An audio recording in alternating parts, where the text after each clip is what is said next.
Patient की hospital में death हो जाती है, इंश्योरेंस कंपनी क्लेम रिजेक्ट कर देती है, हॉस्पिटल बॉडी देने से मना कर देता है, हॉस्पिटल के बाहर मां अपने बच्चे की बॉडी लेने के लिए अपने कंगन लेके खड़ी होती है। सर, आज हॉस्पिटल और प्राइवेट इंश्योरेंस के बीच एक ऐसा नेक्सस बन गया है जो आम इंसान की कमर तोड़ रहा है।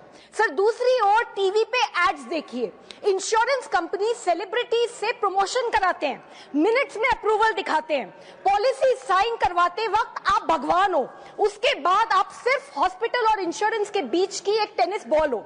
एडमिट होते ही टीपीए में पता चलता है कि आपकी कंपनी तो ब्लैक लिस्टेड है, पहले पे करो उसके बाद रिइंबर्समेंट होगा। मान लो क्लेम फाइल हो भी गया, आप डिस्चार्ज वाले दिन भी एक कागज के लिए पूरा दिन बैठे रहते हो, बिलिंग चलती रहती है। आप इंश्योरेंस कंपनी को कॉल करो, आधा घंटा उनकी कॉलर ट्यून सुन के होल्ड पर बैठे रहो, हर बार नया कॉलर एजेंट, हर बार पूरा इशू दोबारा समझाओ, फिर भी क्लेम रिजेक्ट। महीनों तक इंश्योरेंस ऑफिस और हॉस्पिटल के बीच के चक्कर काटो।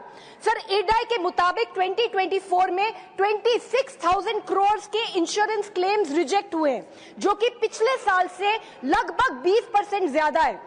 इस वजह से हर साल करोड़ों इंडियंस गरीब हो जाते हैं। आज देश के बड़े हॉस्पिटल्स और इंश्योरेंस कंपनीज ज्यादातर विदेशी प्राइवेट इक्विटी ने खरीद ली हैं। Hospitals deliberately bills policy limit के हिसाब से बढ़ाते हैं। अगर पॉलिसी 10 लाख की है तो बिल भी 10 लाख का होगा, और अगर 5 लाख की है तो उसी बीमारी के इलाज का बिल 5 लाख का होगा। सर, फॉरेन प्राइवेट इक्विटी के लिए पेशेंट नहीं, रॉ मटेरियल है, जिससे उसको 3 से 5 साल के अंदर 25% रिटर्न्स कमाने ही है। सर, एक कंपनी जो ऑनलाइन इंश्योरेंस का आज 93% मार्केट शेयर होल्ड करती है, अब हॉस्पिटल्स में भी इन्वेस्ट कर रही है।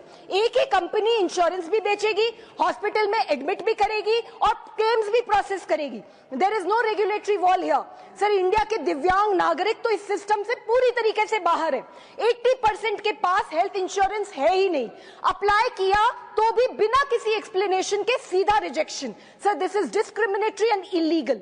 आई डिमांड 1, सरकारी हॉस्पिटल्स की हालात सुधारे जाने चाहिए और हॉस्पिटल, प्राइवेट हॉस्पिटल्स के प्रोसीजर्स के रेट्स का नेशनल शेड्यूल बनाना चाहिए, सख्ती से लागू होना चाहिए।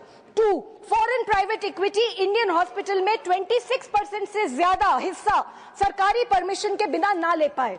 3, रेगुलेशन लाओ against the same insurance company owning hospitals as well. 4th, ghost and inflated billing पर क्रिमिनल केस होना चाहिए। 5th, दिव्यांग के लिए मैंडेटरी हेल्थ इंश्योरेंस होना चाहिए, उन्हें आयुष्मान भारत में भी जोड़ा जाए।